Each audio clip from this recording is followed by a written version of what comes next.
कहते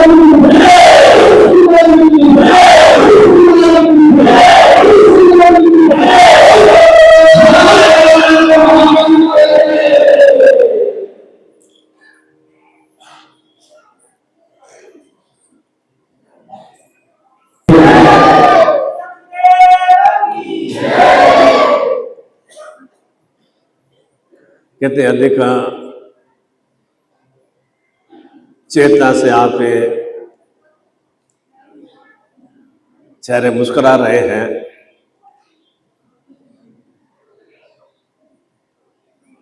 नव वर्ष के प्रथम दिवस पर ऐसे छलछलाहटपूर्ण मुस्कुराते हुए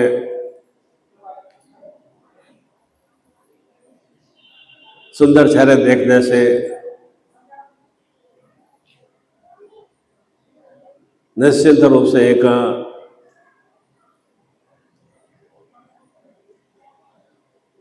आत्मिक खुशी का और दिव्यता का एहसास होता है। और आज इस पावन पर्व पर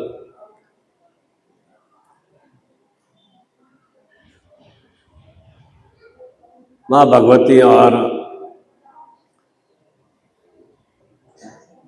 सदगुरुदेव निखिलेश्वर जी महाराज ने अपने लाखों लाखों अनुयायियों को, साधकों को यही प्रेम का संदेश दिया है कि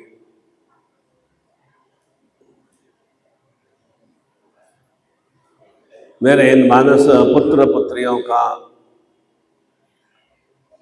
जीवन निरंतर निरंतर नूतन नूतन में बना रहे, नवीनता से परिपूर्ण हो और इस नव वर्ष का प्रत्येक क्षण उनके जीवन में अपार अपार स्वरूप में खुशियां और मंगलमय चेतनाओं का विस्तार करे। यही वंदनीय माता जी ने और सदगुरुदेव जी ने आप सभी को ऐसा ही कोटि कोटि गुना शुभ आशीर्वाद प्रदान किया है।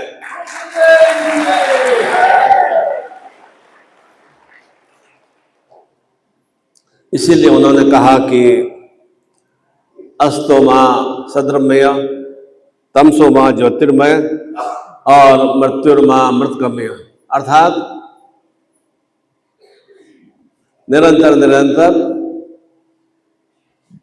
अंधकार से प्रकाश की ओर जा सकूं। निरंतर निरंतर मेरे जीवन में दुख रूपी, कष्ट पीड़ा रूपी जो विसंगतियां आती हैं और मन में, आत्मा में उन विसंगतियों के कारण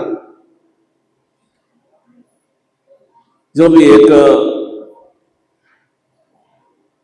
तनाव वाला या चिंताओं वाला भाव चिंतन आता है वह समाप्त हो सके और निरंतर निरंतर जीवन को तनाव रहित बना सको, चिंताओं से मुक्त हो सको और साथ ही साथ जीवन में निरंतर निरंतर जो भी मृत्यु रूपी स्थितियां हैं, मृत्युर्मा अमृतगम्य, जो भी मृत्यु रूपी स्थितियां हैं वे दुख पीड़ा रूपी स्थितियां समाप्त हो सके और जीवन में इन दुख पीड़ाओं के कारण विषता की वृद्धि होती है, कलुषितता की वृद्धि होती है, वह समाप्त हो सके और निरंतर जीवन मेरा आनंदमय और अमृतमय सुख स्थितियों से परिपूर्ण हो सके, यही प्रार्थना मां भगवती से की जाती है, जो कि सर्व स्वरूप में शक्ति रूपा है। और शक्तियों की प्राप्ति के लिए जिस तरह से हमारे जीवन में निरंतर निरंतर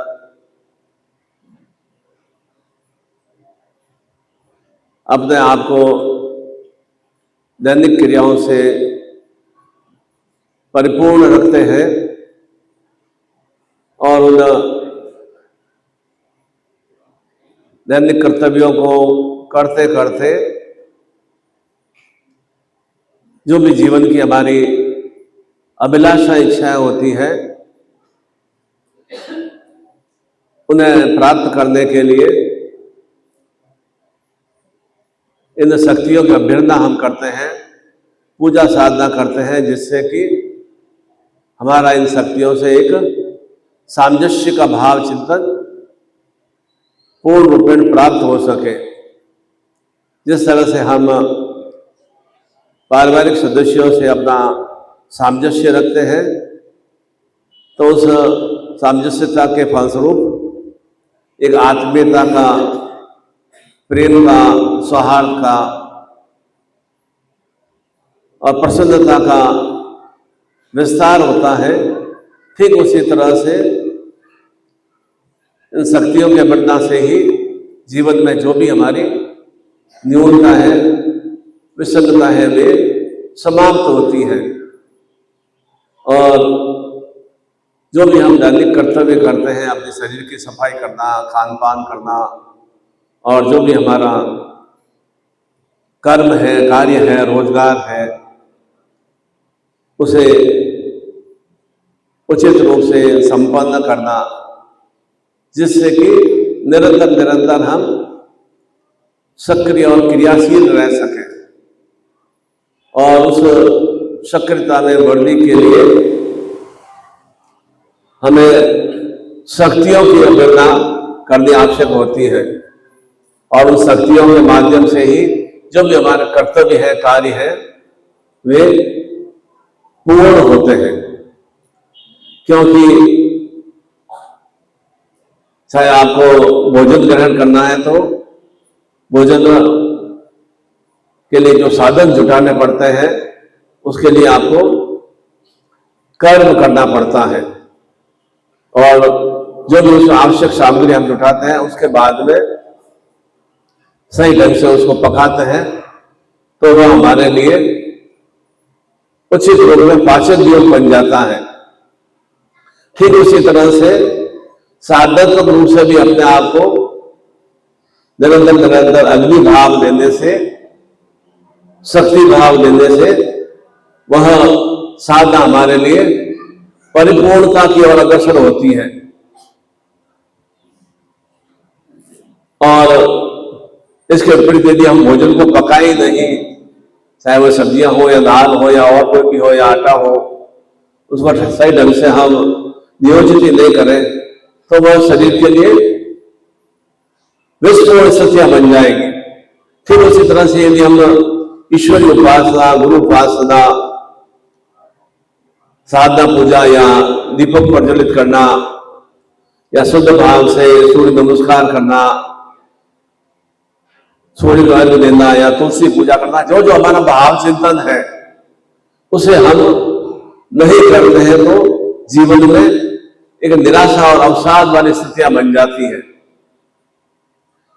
एक जीवन में खालीपन सा आ जाता है कि हमारे जीवन में कोई भी किसी के साथ भी हमारा सही रूप से संबंध नहीं बन रहा है, एक प्रेम स्नेह नहीं बन रहा है।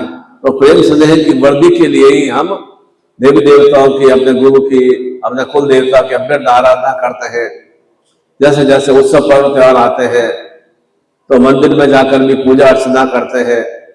जैसे जैसे पर्व आते हैं, उसी के अनुरूप वे सुकृत रूप में क्रियाएं करने से सही रूप से क्रिया करने से उसका श्रेष्ठ रूप से हमें लाभ मिलना प्रारंभ होता है। और आज का यह नव वर्ष प्रारंभ हुआ है, तो जिस तरह से हमने पिछले 7-8 घंटों में जो भी अपने मन की शुद्धता, शरीर की शुद्धता और शरीर निरंतर क्रियाशील रहे, उसके लिए जो भी हमने चाय नाश्ता संपन्न किया है, जिससे कि ऊर्जा की बराबर सक्रियता बनी रहे, ठीक उसी तरह से इसकी पूर्णता के साथ उस ऊर्जा में और अधिक वृद्धि हो। क्योंकि शरीर के अंदर वृद्धि आएगी कहां से? अंतर स्वभाव में किसी न किसी देवस्व शक्ति के प्रति प्रेम स्नेह होना चाहिए। जिस तरह से पति का पत्नी से, पति का बच्चों से, या पत्नी का पति से प्रेम स्नेह होता है, अपने परिवार के सदस्यों से आत्मीय स्नेह होता है, तो उसके कारण से कुल वंश में वृद्धि होती है। मित्रों से प्रेम से बातचीत करते हैं तो एक हर्ष उल्लास की चेतना की प्राप्ति होती है। ठीक उसी तरह से अपने देवी देवता के साथ, गुरु के साथ भी मित्रवत स्वरूप में हम बातचीत करते हैं, मंत्रों के माध्यम से, साधना के माध्यम से, पूजा के माध्यम से, तो निश्चित रूप से हमारे जीवन में भी वे सहयोगी बनते हैं। परिवार में जिस तरह से एक दूसरे से हम बराबर कम्युनिकेशन बना के रखते हैं, संपर्क बना के रखते हैं, तो कैसे वे हमारे सभी सहयोगी बनते हैं। ठीक उसी तरह से अपने इष्ट से, अपने कुल देवता से, अपने गुरु से भी कम्युनिकेशन बना के रखते हैं, तो निश्चित रूप से वे हमें हर रूप में सपोर्ट करते हैं। और सपोर्ट के माध्यम से, सहयोग के माध्यम से ही और भी जीवन में धवलता, उज्ज्वलता और चेतना का विस्तार होता है। और आज विशेष रूप से गुरुपुषी योग भी है, और गुरुवार का दिवस भी है, और प्रदोष पर्व भी है, और पोष शुक्ल पक्ष की त्रयोदशी भी है, और त्रिपुष्कर योग तो 3 दिवस बराबर सक्रिय है।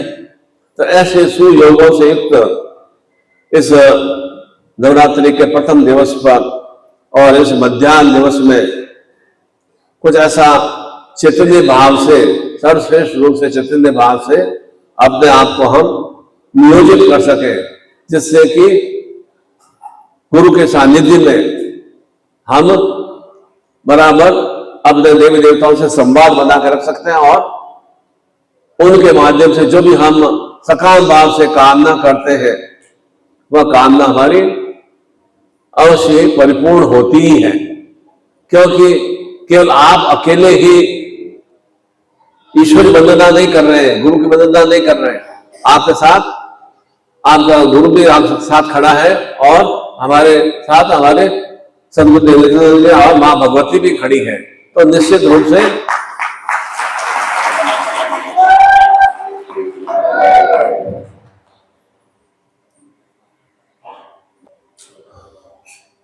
ऐसे त्रिपुष्कर योगों से और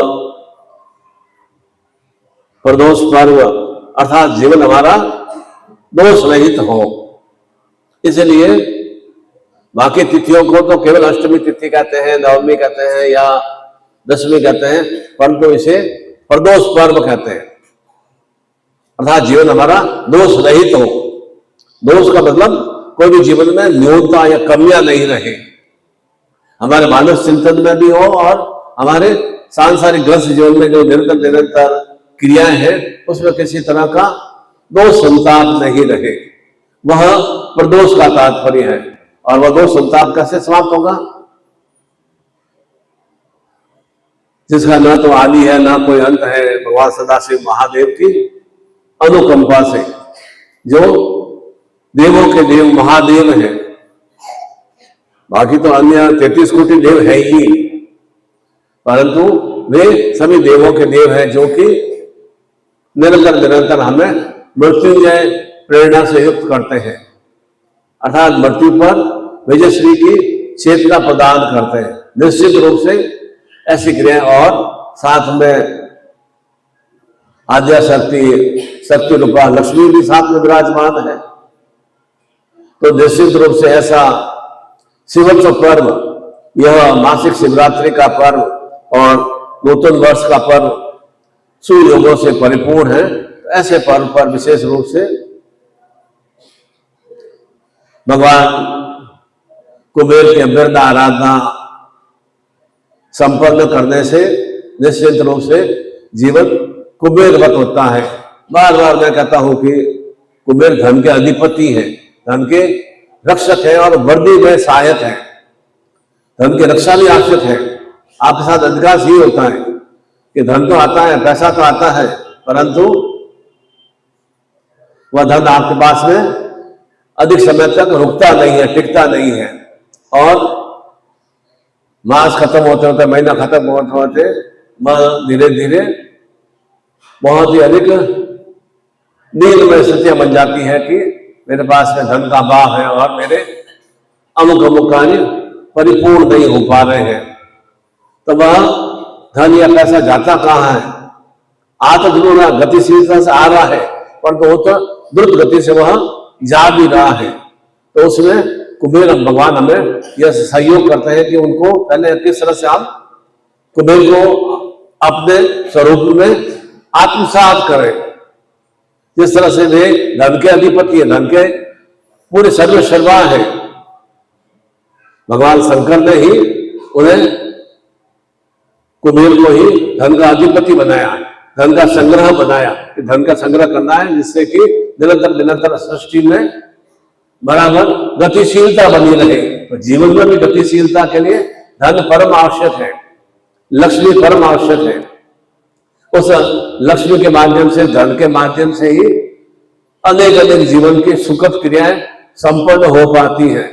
उन सुखद क्रियाओं को संपन्न करने के लिए ऐसे विशेष प्रदोष पर्व पर और इस गुरुपुष्य योग पर और इस त्रिपुष्कर योग पर कि 3 गुना कोटि गुना हमें धन की वृद्धि की प्राप्ति हो सके। आप महीने में मान लो 40,000 रुपये कमा रहे हैं, तो स्वतः ही आपको 1,20,000 रुपए की स्वतः ही वृद्धि का भाव बना रहे। और निश्चित रूप से अभ्यर्था आराधना करने से वह चेतना की अवश्य प्राप्ति होती है।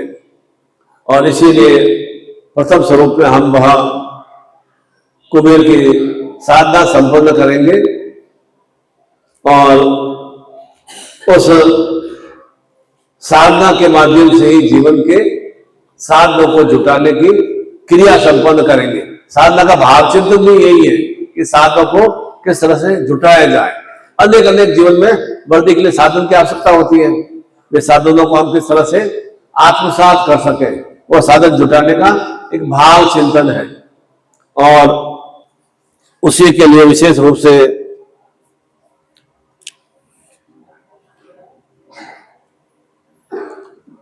और साथ ही साथ जिस तरह से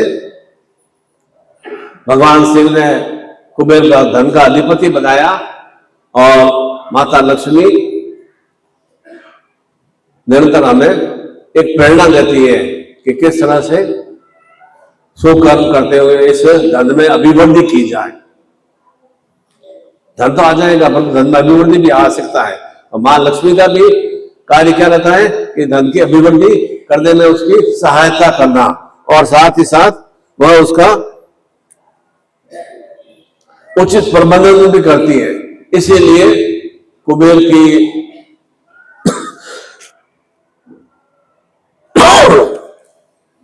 धर्मपत्नी को रिद्धि कहा जाता है, मनोरमा कहा जाता है, विधि कहा जाता है, कुबेर कहा जाता है, सहदेवी कहा जाता है, समृद्धि कहा जाता है। यह धन की धर्मपत्नी है जो कि समृद्धि स्वरूप में, सहदेवी स्वरूप में अर्थात सहयोगी स्वरूप में, और विशेष रूप से कुबेर स्वरूप में अर्थात निरंतर निरंतर कुबेर के साथ वह बराबर सहयोग और चेतना प्रदान करती है। इसीलिए कोई भी पूजा स्नान संपन्न करते हैं तो अकेले एक देवता की पूजा नहीं की जाती है। जैसे कि सदगुरुदेव जी ने मंत्र बताया, ओम नमः नारायण गुरुभ्यो नमः, साथ साथ में बताया चेतना मंत्र में बताया, साथ साथ में क्या बताया, गायत्री मंत्र में बताया। तो सामंजस्य क्या किया कि निरंतर मुझे जीवन में गुरु की चेतना की भी प्राप्ति हो और मेरा रोम प्रतिरोम में जागृत हो, और साथ साथ में सूर्य के समान मेरे जीवन में तेजस्विता आए।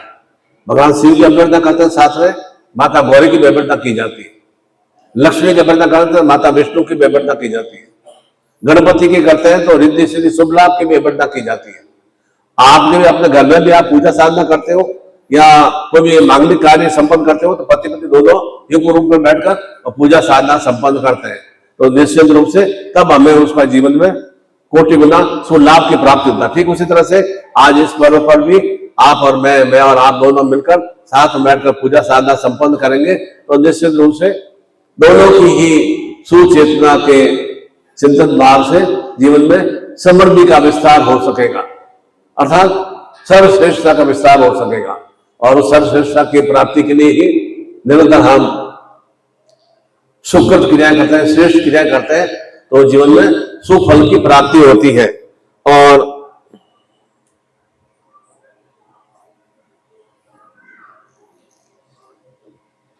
कुबेर की अभ्यर्थना करने से क्या लाभ प्राप्त होता है? सर्वप्रथम तो जीवन की दीनता अर्थात दरिद्रता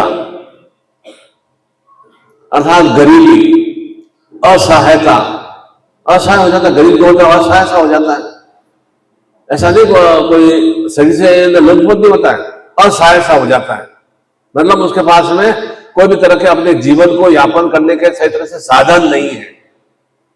और जब दरिद्रता आ जाती है तो क्या है, दरिद्रता के साथ साथ रोग आ जाते हैं,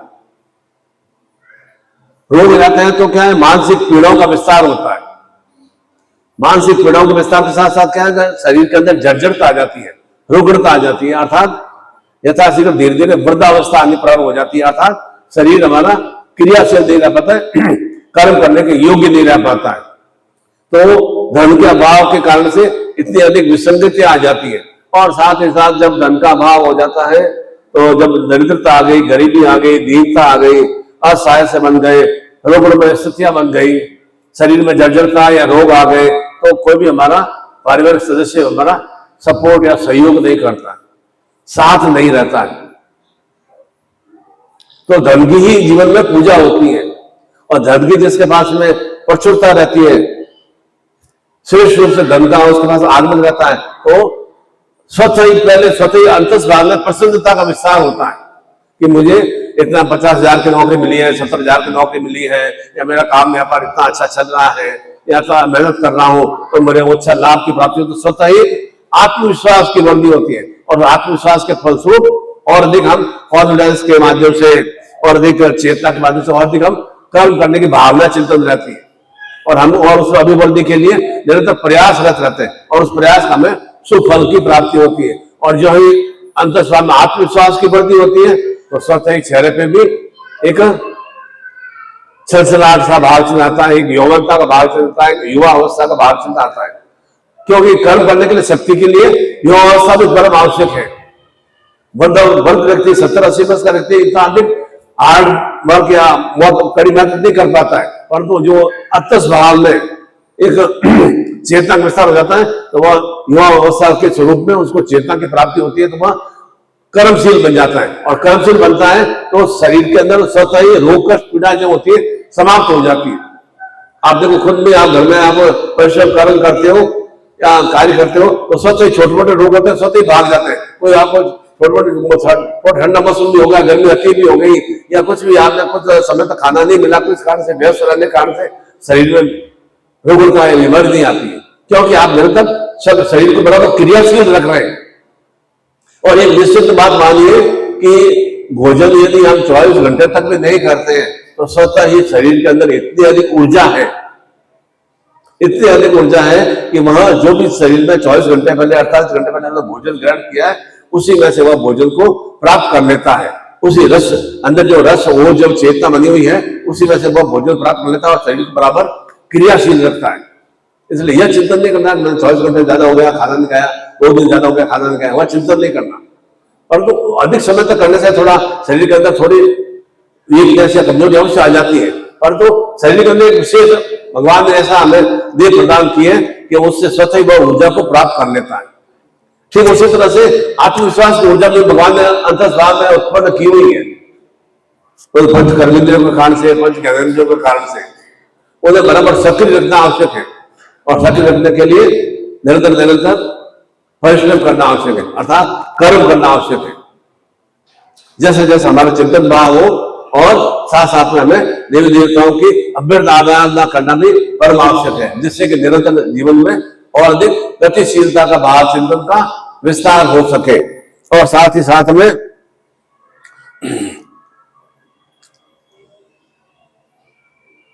जो भी जीवन की अशुभता है, अशुभ स्थितियां भी तो होती है, कुछ लोगों की कानाफूसी के कारण से, कुछ अनगल बातों के कारण से, उन अनगल बातों को जल्दी हम दिल में उतारते हैं। कोई आलोचना हमारे करता है, उसे दिल में जल्दी उतारते हैं। प्रसन्नता कोई हमें से देखता है तो वह दिल में जल्दी नहीं उतरता है, क्योंकि प्रसन्न होता है तो हमारा तो चिंतन भाव क्या रहता है, मुझे तो और अधिक कर्म करना है। और कोई आलोचना करता है तो स्वतः ही अंदर डिप्रेशन की भावना आ जाती है, एक अंदर नकारात्मक चिंतन भाव आ जाता है, और उसे बार बार बार बार बार बार हम अंदर ही अंदर घोलते रहते हैं, चलाते रहते हैं। वह हमारे जीवन के लिए अहितकारी बन जाता है। इसलिए कोई भी किसी तरह का आलोचना करने में घबराने क्या जरूरत है, उसका जैसा भाव चिंतन होगा वह वैसा क्रिया करेगा।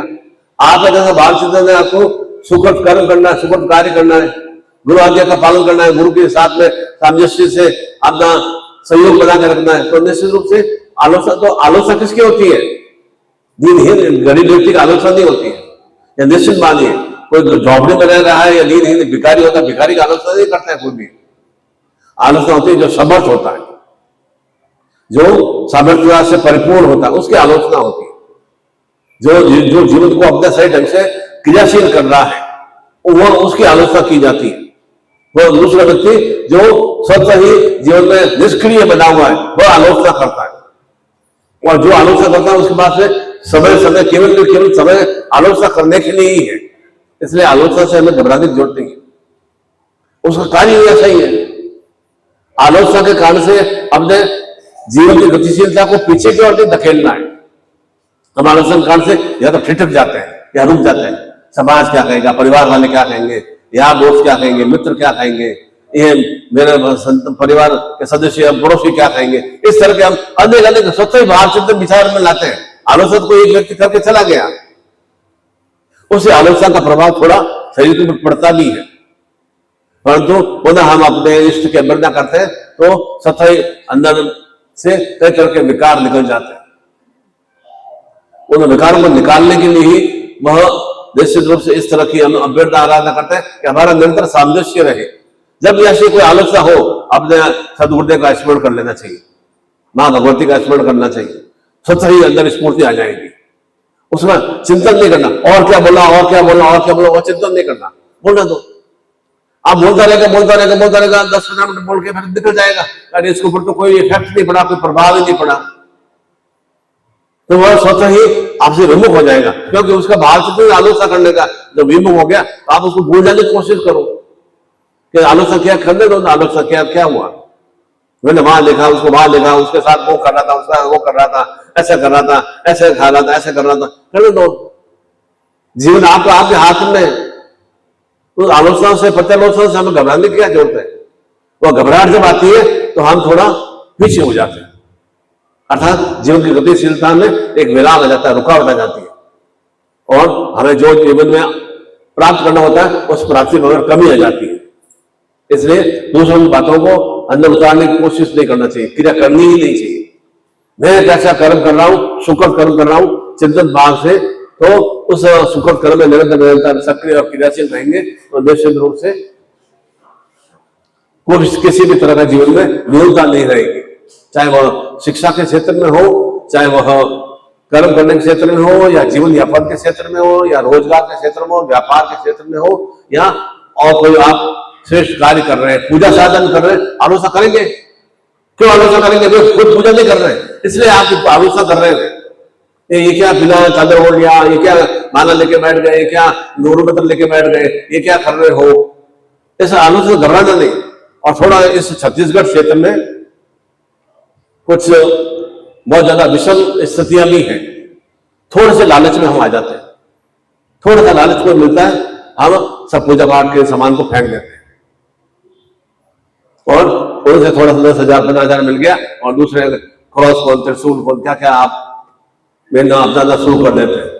अरे आप खुद चिंतन तो करें कि आपके 7 पीढ़ियां, 15 पीढ़ियां, 25 पीढ़ियां किस धर्म से है वे। उस धर्म का तो कम से कम ध्यान रखें कि मेरे पिता, दादा, परदादा, जब भी मेरे 7 पीढ़ियां, जहां तक मुझे स्मरण है, वे किस धर्म को मानने वाली थी और मैं यह क्रिया क्या कर रहा हूं। थोड़े से पैसों के लालच में अपने मतलब जो मेरे रक्त कण में जो अपने पुरखों का खून बह रहा है, खून क्रियाशील है, उसको मैंने परित्याग करके एक अनगल कर्म और कार्य को अपना रहा हूं, अनगल धर्म को अपना रहा हूं। कितने एक बहुत ही दूषित और मलिन में भाव चिंतन है कि आप मतलब ऐसे ही थोड़े से पैसों के लालच में अपने इष्ट के, भगवान के जो भी कुल देवता है, जो भी भगवान राम के या श्री कृष्ण के या शिव के फोटो और चित्र, मालाएं सब आप परित्याग कर देते हो। बहुत विचित्रता की बात है। ऐसा एक बहुत ही मतलब इसका मतलब क्या है कि केवल और केवल आप थोड़े से लालच वृत्ति में आ जाते हो, राक्षसी वृत्ति में। राक्षसी वृत्ति है बहुत। असुर ऐसा नहीं करते, राक्षस ऐसा धर्म परिवर्तन नहीं करते अपना। हम तो एक निरुक्त स्वरूप हमारा शरीर है, तो ऐसे मिल जाएगा, ऐसे मिल जाएगा, मकान मिल जाएगा, नौकरी मिल जाएगा, इस तरह के क्या हो जाएगा? आपको मकान मिल जाएगा, नौकरी मिल भी गया तो क्या आप इस तरह से परित्याग कर दे, दूसरे धर्म को अपना ले? बहुत ही ज्यादा एक दीन वाली स्थितियों की बात है, एक मृत्यु वाली स्थितियों की बात ऐसे होती है। अपना जो भी सनातन धर्म मिला, आर्य संस्कृति का धर्म मिला है, उसे हमारे पुरखों का हमारे रक्त वही बह रहा है, हमारे भावना चिंतन वही है। और कैसे हम एकदम थोड़ा सा दिमाग को पलट देते हैं? ऐसे दिमाग को पलट नहीं चाहिए, अर्थात हमारे स्वयं की बुद्धि हमारा उपयोग नहीं ले रहे हैं, दूसरा बुद्धि से भ्रमित कर रहे हैं ना। ये कभी आपके अंदर ही है, आप भ्रमित जल्दी हो रहे हैं, ऐसा भ्रमित होना नहीं चाहिए। थोड़ा अपने आप को स्ट्रांग मजबूत रखेंगे तो निश्चित रूप से ये आर्य संस्कृति का, सनातन धर्म का और अधिक विस्तार होगा। और उसी के प्रभाव से जो हमारे 33 कोटि देवता है, देवी देवता है, उनकी शक्तियों से हम आपूर्त हो सकेंगे और उनकी चेतनाओं के माध्यम से निरंतर जीवन में सुखमय स्थितियों का विस्तार होगा, निश्चित रूप से होगा। ऐसे भिक्षा की तरह, भीख की तरह से मांगने से, इस तरह से अपना अनगल क्रिया करने से कोई जीवन में सुखों की प्राप्ति नहीं हो पाएगी। इसलिए अपने सनातन धर्म को बराबर, जो कि सबके साथ भाईचारा वृत्ति से युक्त रहता है, वो किसी के साथ भी, दूसरे धर्म के साथ भी अन्याय नहीं करता। हमारे धर्म में एक सबसे बड़ी विशेषता यही है कि वह दूसरे धर्म के साथ अन्याय करता है, यह दृष्टि से नहीं देखता है। अभी 4 साल 6 दिन पहले मैंने लखनऊ में शिविर किया। अब लखनऊ में तो मैक्सिमम 35 करोड़ की आबादी है लखनऊ शहर की, और उसमें से मान के चलो कि 23 करोड़ लोग मुसलमान धर्म के हैं और बाकी 12 करोड़ लोग हिंदू धर्म के, परंतु वे फिर एक सामंजस्य रहते हैं। वे चाहते हैं 23 करोड़ लोग मतलब लोग कुछ भी अनुकूल क्रिया कर सकते हैं, पर उन्हें प्रिय सामंजस्य का भाव चिन्ह बना हुआ। क्यों भाव चिन्ह बना हुआ है कि 12 लाख जो व्यक्ति है, साधक है, जो भी मनुष्य है, वे प्रेम स्नेह से रहते हैं, तो उनमें उनको कोई रुकावट भी नहीं होती है। मेरे घर के पास में अजान भी आ रही है, घर में मेरे घंटे घड़ियाल बज रहे हैं, ऐसे चिंतन बराबर चलता रहता है। इसलिए थोड़ा अपने आप को इस तरह की एक दुष्पूर्ण क्रियाओं से मतलब उसमें घुसने की क्रिया मत करो, उसे प्राप्त करने की क्रिया मत करो, तभी तो जीवन हमारा इतना डगमगाहटपूर्ण रहता है। तभी तो ये छत्तीसगढ़ थोड़ा समृद्ध हुआ है, पर और अधिक समृद्धिशाली होने के लिए सर्वप्रथम अपने आप को अपने इष्ट के प्रति, अपने कुल देवता के प्रति, अपने गुरु के प्रति एक पूर्ण आस्था का भाव चिंतन का विस्तार करें। और जैसा मैं कह रहा था कि विशेष रूप से इस कुबेर साधना के माध्यम से जब धन की अभिवृद्धि होती है तो क्या पहले सुख मिलता है शरीर में, आत्मविश्वास की वृद्धि होती है। आत्मविश्वास कहां से आएगा? शरीर की सक्रियता के कारण से आएगा। जैसे बैठे बैठे आप निराश या बीमार हो, आत्मविश्वास नहीं आएगा आप में। आप खाली बैठे हो तो आप में आत्मविश्वास नहीं आएगा। जब धन आपके प्रचुर मात्रा में होगा तो एक आत्मविश्वास की वृद्धि होती है, शरीर में सक्रियता आती है। और जब शरीर में सक्रियता आती है तो जीवन रोग रहित बनता है, निरोगमय जीवन बनता है। और रोग रहित बनता है तो स्वतः ही हमें आयु की वृद्धि होती है, सतायु जीवन से युक्त होते हैं। एक धन की अभिवृद्धि के कारण से सतायु जीवन से युक्त होते हैं। तो जीवन में जब जो सतायु जीवन से और निरोगमय जीवन से युक्त होते हैं तो अनेक अनेक सुखों का हम उपभोग कर पाते हैं। संसार में आए इसलिए हम योग और भोग के लिए। पहले योग में क्रिया करना है, हमें अपने आप को अपने इष्ट से, अपने गुरु से जुड़ाव करना है, तब हमें वो भोग वाली स्थितियों की प्राप्ति होगी। कोई हमने संसार नहीं छोड़ा, जंगलों में बैठे हैं, जंगल में बैठते हैं, उनके लिए भी वो पशुओं से, जंगली जानवरों की रक्षा के लिए उन्हें भी अपने सुरक्षित स्थान चाहिए। उन्हें भी इससे नित्य एक समय दो समय के लिए भोजन नित्य चाहिए। उन्हें भी गर्मी सर्दी से बचाव के लिए कपड़े चाहिए। तो उन्हें भी वह भोग वाली स्थितियों को प्राप्त करना होता है। इसलिए ऐसा नहीं है कि हम भोगी नहीं है। भोग का मतलब है कि हम जीवन जो प्राप्त हुआ है, भगवान ने हमारे या हमें ईश्वर ने हमें प्रदान किया, माता पिता प्रदान किया, उसे किस तरह से आनंद के साथ हम उसे व्यतीत करें, प्रसन्नता के साथ व्यतीत करें। जीवन में होने के लिए नहीं आए, जीतने के लिए या गरीबी या आशा होने के लिए नहीं आए हम। कि जो जीवन में कुछ हमें अन्य कर्मों कारण से या पूर्व जन्म कर्मों कारण से हमें कुछ आशा स्थितियां मिल गई है। मेरा घर गरीब घर में जन्म हो गया, यह तो मेरा भाग्य था। और उस भाग्य को मैं नहीं बदल सकता, परंतु गरीबी को मैं बदल सकता हूं ना। जो भी गरीबी दरिद्रता को मैं बदल सकता हूं ना। मेरा गांव में जन्म हुआ, ठीक है, गांव में कुछ भी व्यवस्था अच्छी नहीं थी, कोई बात नहीं, परंतु अपने जीवन में व्यवस्था को मैं अच्छा निर्मित कर सकता हूं ना। और भावना चित्त होना चाहिए। तो जीवन में एक सुश्रेष्ठ में स्थितियों का विस्तार होता है। तब हमारे जीवन में 27 सुखों से हम युक्त होते हैं, अर्थात अनेक अनेक सुखों को हम उपभोग कर सकते हैं। और उस 27 सुखों से उपभोग करने से जब उत्सव पर्व त्योहार आते हैं तो आनंद के साथ हम उसे व्यतीत करते हैं, संपन्न करते हैं। तब हम प्रसन्नता का भाव चिंता आता है कि आज 1 जनवरी का दिवस है, आज गुरुपुषी योग है, आज यह त्रयोदशी का पर्व है, प्रदोष का पर्व है, या आगे जैसे जैसे पर्व आते हैं आनंद भाव। तभी तो मैं बार बार कहता हूँ ये पर्व आते कितने हैं, ये आनंद भाव, ये उपनिषद, ये पुराण, ये जो भी हम रामायण, ये हमारे मद भागवत गीता, ये गीता का उपदेश हमें कैसे आनंद प्रदान करते हैं, हमें शक्ति प्रदान करते हैं। ये कोई फालतू ग्रंथ नहीं है, ये हमें ऊर्जा प्रदान करते हैं। उनका जब हम उनका एक वाचन करते हैं, पढ़ते हैं तो या श्रवण करते हैं, सुनते हैं तो अंदर ऊर्जा की प्राप्ति होती है। कैसे कैसे भगवान राम ने लीलाएं की, कैसे कैसे भगवान कृष्ण ने क्रियाएं की, कैसे कैसे इधर सृष्टि की मनो में स्मृति का मनुष्य है, मनु की संतान है हम। तो निश्चित रूप से हमारे भीतर भाव में निरुक्त शक्तियों का विस्तार है और निरुक्त शक्तियों को जागृत करना है। और जागृत करने के लिए विशेष रूप से अभी हम कुबेर लक्ष्मी, धन लक्ष्मी, अष्टनिधि नवनिधि की साधना संपन्न करेंगे। विशेष रूप से वह आपको ऐसा 16 संस्कार युक्त यह भारत कुबेर विग्रह प्राप्त होगा और साथ में वह अष्टनिधि नवनिधि की लक्ष्मी माला प्राप्त होगी। और विशेष मंत्रों के माध्यम से इस त्रयोदशी, इस प्रदोष पर्व के माध्यम से और गुरु सानिध्य में हम और साधना संपन्न करेंगे। और जो भी यह साधना प्रकट लेगा, मां भगवती ने, माता जी ने पहले ही हमें सदगुरुदेव जी ने आदेश प्रदान कर दिया कि जो भी ये सामग्री प्रदान करेंगे उसे सामने नहीं बैठना है, गुरु के बराबर में आके बैठना है, अर्थात मंच पर आकर बैठना है। मंच पर आकर आप विराजमान होंगे, वहां पर बैठ के नहीं साधना आपको संपन्न कराऊंगा। चाहे 50 व्यक्ति हो, चाहे 17 हो, चाहे पूरा पूरा ये पंडाल हो, पूरा पूरा मंच में बैठा दूंगा आपको और वहीं पर बैठ के आपको साधना भी संपन्न कराऊंगा और शक्तिपात दीक्षा से भी आपूर्ति करूंगा निश्चित रूप से। क्योंकि मैं तो हमेशा मेरा चिंतित भाव ये रहता है कि मैं अपने शिष्यों में और अपने आप में कोई भेद नहीं करता हूँ। वो मेरे ही समान, मेरे ही स्वरूप में है, मैं उसमें मैं कोई तरह का भेद नहीं करता।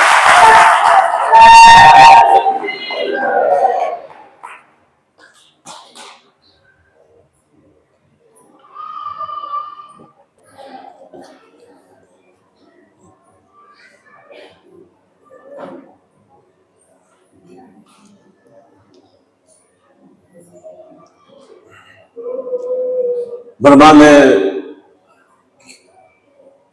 सृष्टि की रचना की, अनेक अनेक तरह के जीव जंतु, जल तत्व स्वरूप में नदियां, पेड़ पौधे, वनस्पतियां मनुष्य निर्मित किए।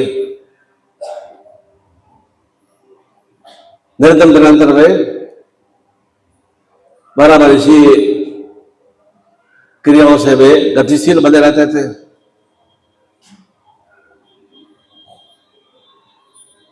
तो एक बार ब्रह्मा ने ब्रह्मांड से कहा कि इतने करोड़ों करोड़ों वर्ष बीत गए हैं, मैं तो व्यथित परेशान सा हो गया हूं। नित्य नित्य अनेक अनेक जीव जंतुओं की उत्पत्ति करना, मनुष्यों की उत्पत्ति करना,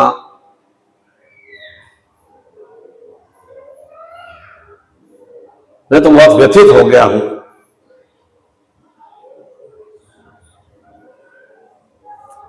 तो ब्रह्मांड ने कहा कि आप हम सभी के देवों के देव महादेव के पास में जाएं। गए वे महादेव के पास में अपनी व्यथा सुनाई कि मैं निरंतर निरंतर सृष्टि में वृद्धि के लिए क्रियाशील रहता हूं और उसके कारण से व्यथित और परेशान सा हो गया हूं। तो भगवान ने कहा कि तुम्हारे अंदर जो ब्रह्म रस है वह समाप्त हो गया है, क्षीण हो गया है, रिक्त हो गया है, शुष्क हो गया है। तुमने उस ब्रह्म रस की उत्पत्ति नहीं कर पा रहे हो, इसी कारण से तुम्हारे अंदर यह व्यथा है, परेशानी है। ठीक उसी तरह से हमारे भीतर में भी निरंतर निरंतर कलुषितता बनी रहती है, विषपूर्ण स्थितियां बनी रहती है। तो भीतर में जो आनंद का रस है, प्रसन्नता का रस है, वह शुष्क हो जाता है, वह समाप्त हो जाता है। इसलिए निरंतर निरंतर प्रत्येक दिवस को एक नूतन दिवस के स्वरूप में, नूतन पर्व के रूप में हमें संपन्न करना चाहिए। यह चिंतन नहीं करना चाहिए कि वही रूटीन वे में नित्य नित्य नौकरी पे जाना है, वापस आना है और खाना खाना है, सो जाना है। निरंतर निरंतर एक रस में भाव चित्त होना चाहिए, प्रसन्न में भाव चित्त होना चाहिए। इसलिए आप नौकरी में करते हो, व्यापार में करते हो, रोजगार में करते हो, कृषि कार्य में करते हो, दुखी होकर भी करते हो, तो भी वो कार्य तो होता ही है। अनमने भाव से करते हो तो भी वो कार्य होता है, और प्रसन्न भाव से करते हो तो भी वो कार्य होता है। तो कार्य तो तीनों ही स्वरूप में हो रहा है, परंतु प्रसन्न भाव से, आनंद भाव से हम कोई भी कार्य करते हैं तो उसमें ऊर्जा की वृद्धि होती है, ठीक है, अंदर सकारात्मक स्थितियों की वृद्धि होती है। बोझ समझ कर कोई कार्य करते हैं तो और अधिक हमारे ऊपर बोझ आ जाता है। इसलिए कोई भी छोटे से छोटा कार्य भी हो, आनंद भाव से करना चाहिए, प्रसन्न भाव से करना चाहिए। चाहे वो स्नान करना हो या अपनी स्वच्छता बना के रखनी हो, आनंद भाव से, या भगवान का नाम भी लेना हो या भोजन भी करना हो, प्रसन्न भाव से करना चाहिए। अगर बगैर भोजन नहीं करना चाहिए, आनंद भाव से, जिससे कि अन्नपूर्णा देवी शक्ति हमारे अंदर प्रसन्नमय स्थितियों से विराजमान रहे। भगवान की 10 मिनट की पूजा करते हैं, 15 मिनट की पूजा करते हैं, आनंद भाव से करने से भगवान हमारे अंदर निश्चित रूप से हमारे उनसे सामंजस्य संपर्क स्थापित होता है। फॉर्मेलिटी रूप में नहीं करना चाहिए। खाना भी घर में आप पका रही है, आनंद प्रसन्न भाव से बनाते हैं तो वह अमृत रस बन जाता है। और यहाँ आप प्रसन्न भाव से, आनंद भाव से बनाते हैं, पटका झटकी करते हैं, बर्तन झटकते हैं, बर्तन पटकते हैं, तो वहां पर वह अन्नपूर्णा का अपमान होता है, देवी का अपमान होता है। तो वह परिवार के लिए पाचक योग्य नहीं बन पाता है। सामग्री वही है, उसमें और कोई विभिन्नता नहीं है, परंतु वह पाचक योग्य नहीं बन पाता है। इसलिए अपने आप को भी, शरीर को पाचक योग्य बनाने के लिए इस तरह का एक आनंद भाव से हम रसमय भाव से हम कोई भी कार्य करते हैं तो जीवन में सुखद रसों की, आनंद में रसों की वृद्धि होती है। इसलिए पूजा साधन करें तो प्रसन्न भाव से करना चाहिए, वो आचरित करें प्रसन्न भाव से होना चाहिए। किसी की उन्नति प्रगति को देखकर हमें एक अंतर्भाव में मलिन भाव नहीं लाना चाहिए, किसी की दीनता को देखकर हमें हंसी नहीं आनी चाहिए। हो सकता है आज हम उसके ऊपर हंस रहे हैं या उसका मजाक उड़ा रहे हैं, कल वो हमसे भी ज्यादा अच्छा बड़ा बन जाए, और आपकी हंसी उड़ाने से क्या उसके अंदर मतलब आपका क्या अभिवृद्धि होगी। मैं किसी के मजाक कर देता हूँ, आलोचना कर उससे आपकी अभिवृद्धि क्या हो रही है? आपकी स्वयं की अभिवृद्धि कुछ नहीं होती है। अर्थात अंतर्भाव में क्या विष भरा हुआ है, तो विष को समाप्त करने के लिए इस तरह की दैनिक क्रियाएं हम आनंद भाव से संपन्न करते हैं तो निश्चित रूप से अमृतमय सत्यों की प्राप्ति होती है, रसमय सत्यों की प्राप्ति होती है, और जीवन में एक यौवनता, जीवन में युवा अवस्था, एक जीवन में चेतना की प्राप्ति होती है। क्यों आप कहते हो बिल्कुल शरीर में ताकत नहीं है, ऊर्जा नहीं है, कोई चिंतन नहीं है, कोई सोच नहीं है, बराबर चिंता से ग्रस्त रह रहा हूं, ऐसा क्यों होता है? क्योंकि अंदर भाव में वे रस हमारा शुष्क हो गया है, उस रस को पुनर्जनित हमारा आत्मा ही है।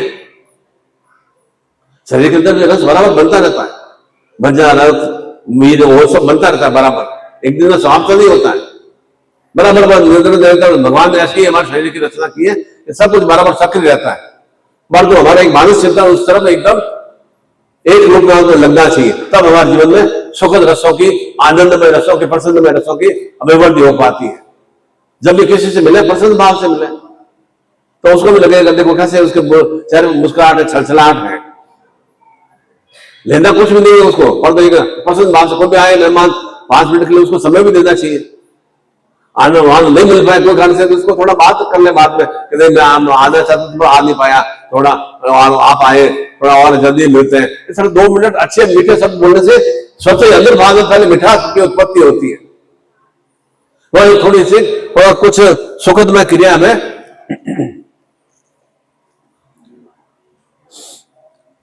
अवश्य करनी चाहिए।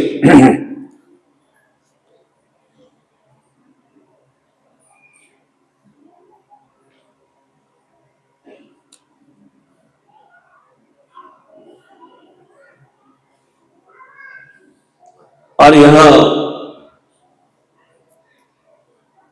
पौष त्रयोदशी और कुबेर भगवान शक्ति का, भगवान शिव का यह दिवस ठीक वैसा ही है जैसा हम दीपावली से 2 दिन पहले धनत्रयोदशी पर्व संपन्न करते हैं। उस समय भी क्या करते हैं हम? कुबेर भगवान की ही पूजा की जाती है। आगाज किससे किया? दीपावली महोत्सव का कुबेर भगवान की पूजा से, धनत्रयोदशी की पूजा से, और उसके बाद वह चतुर्दशी को हम अपने अंतस्भाव से रूप सौंदर्य को संभालने की क्रिया करते हैं, अर्थात और कुबेर की अभ्यर्थ आराधना किया, अपने शरीर को एकदम स्वच्छ और सौंदर्य में बनाने की क्रिया संपन्न की। सात्विक रूप से सौंदर्य में बनना है, लिपा पोती करके सौंदर्य नहीं बनना है। मैंने बार बार कहता हूं जो भी हमें शरीर मिला बहुत अच्छा सुंदर शरीर मिला है, और सुंदर शरीर की हमें अपने आप में गर्व होना चाहिए, एक अंतस्भाव में एक चेतना होनी चाहिए कितना अच्छा हमारा सुंदर शरीर मुझे प्राप्त हुआ है, उसे और भी मैं कैसे सक्रिय और क्रियाशील रखूं। उसके बाद में हम विष्णु और लक्ष्मी के व्रत आराधना करते हैं, और इन तीनों स्वरूपों में आराधना संपन्न करने के बाद वह हमारा जो भी हमारे मित्र रिश्तेदार पड़ोसी होता है उनसे मिलने का एक पर्व उत्सव संपन्न किया जाता है।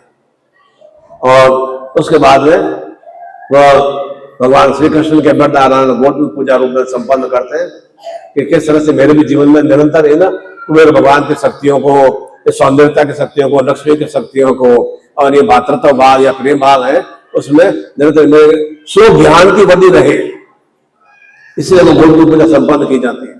ठीक उसी तरह से आज यह प्रदोष पर्व पर भगवान कुबेर की अभ्यर्थ आराधना साधना संपन्न कर कि नूतन वर्ष में भी निरंतर नूतनता का विस्तार होता रहे, और आगे भी हम परिवार के सदस्यों में निरंतर सुखदमय चेतनाओं का विस्तार होता रहे और हमारा एक भातृत्व भाव, प्रेम भाव का विस्तार होता रहे।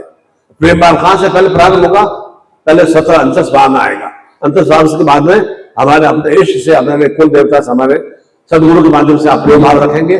और निश्चित रूप से जब आप स्वतः प्रेम भाव से किसी को पुकारते हैं तो उनके पांव ठिठकते नहीं है, चाहे वहां भगवान हो, चाहे गुरु हो, या कोई भी आपका मित्र हो, या आपका रिश्तेदार हो, या आपका पति या पत्नी हो, तो पांव रुकते नहीं है। अंतस्भाव में लगता है कि मुझे पत्नी मुझे याद कर रही है, पति मुझे याद कर रहा है। अंतस्भाव आप भी अपने गुरु का स्मरण करते हैं तो कुछ न कुछ आपको अच्छे अच्छे एक आयाम दिखाई देते हैं। जैसे कि मैंने गुरु का स्मरण किया, मुझे इस तरह से अच्छी अच्छी चीजों की मुझे प्राप्ति हुई। तो इसलिए आप अंतस्भाव से गुरु का स्मरण करेंगे। पुस्तक लेकर करने का आवश्यकता है, अंतस्भाव नहीं करना है।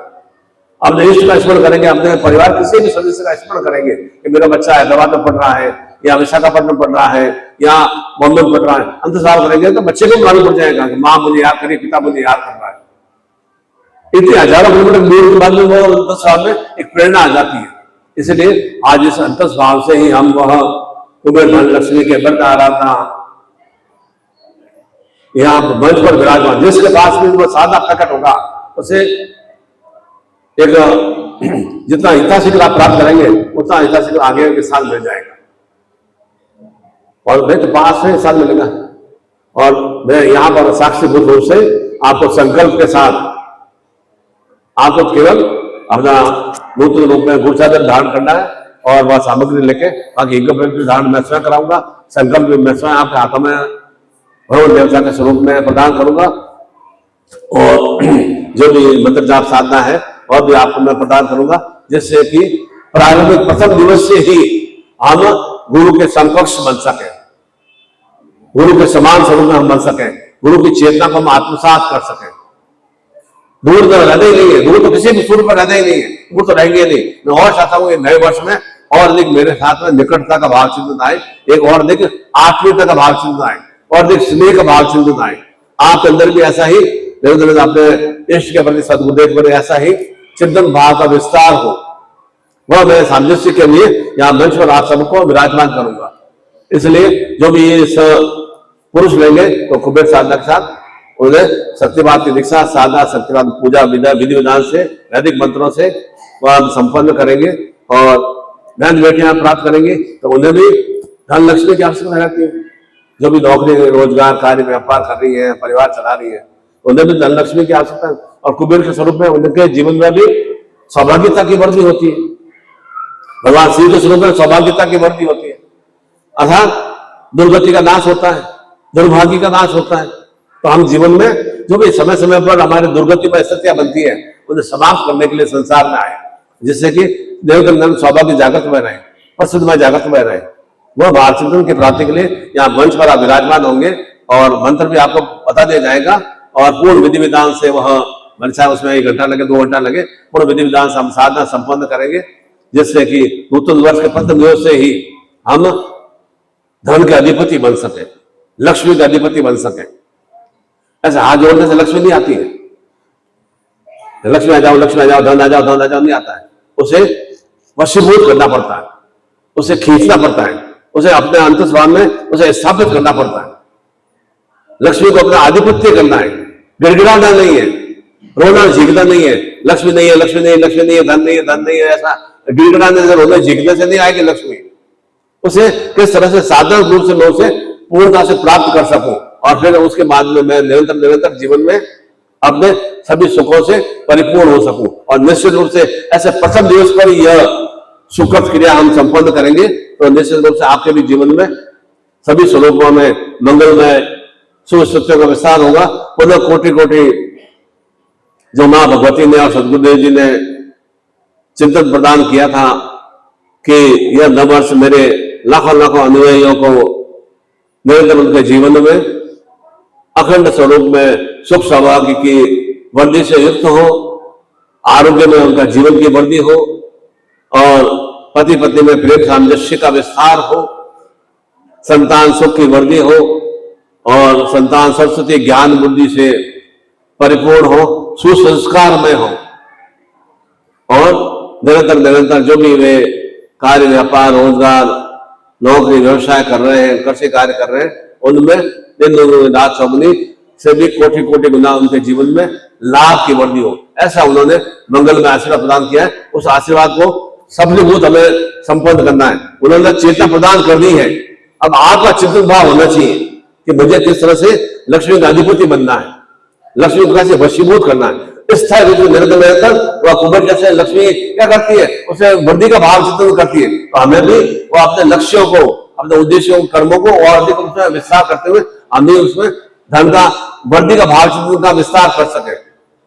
और वह निश्चित रूप से होता ही है, साधन रूप से ही वह क्रिया संपन्न होती है।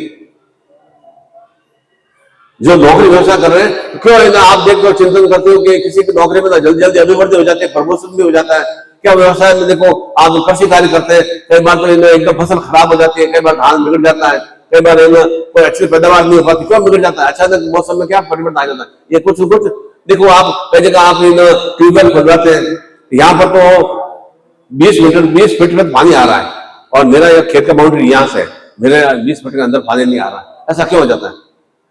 ऐसा भूगर्भ में ऐसा क्या हो गया कि 20 फीट पर वहां जो बच्ची बैठी है, वो उस बच्ची वहां तक तो पानी आ रहा है ट्यूबवेल से, 100 फीट खोदते पानी आ जाता है, और 20 फीट यहाँ पर खोदते ही 7-8 बार मैं दूर दूर में अपने खेत में ट्यूबवेल खोदता हूँ तो पानी नहीं आता है। तो ये क्या है? ये अनुकूल रूप से अलक्ष्मी का भाव चिंतन बना हुआ है। कुछ न कुछ वहां जमीन का दोष है। ऐसा नहीं है जमीन के अंदर सब जगह पानी पानी व्याप्त है, सब जगह पानी व्याप्त है। भले 100 फीट में मिलेगा, 150 फीट में, 200 फीट में मिलता जरूर, सब जगह पानी है। रेगिस्तान में देखो, जैसलमेर में पानी का कितना बहाव ज्वालामुखी की तरफ फूट पड़ता है।